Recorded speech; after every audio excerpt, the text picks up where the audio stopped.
Ежегодно школа устраивает полевую кухню. Сейчас у нас тут попробуем. Что сегодня приготовили у нас?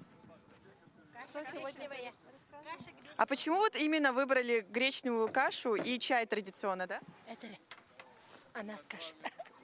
Потому что у нас сегодня каша гречневая с тушенкой и чай. Еда полевая, самая вкусная. Вот, и все довольны. Кого сегодня кормите?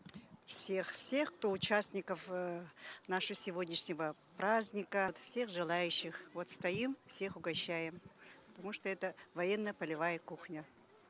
Подходят все, угощаем. Вот, пожалуйста, у нас в термосах каши, чай. А сейчас мы узнаем, собственно, у учеников, как вам. Здравствуйте, мальчики. Здравствуйте. Здравствуйте. Очень вкусно. Вкусно, да. Кашу год кушаете? Нет. Да.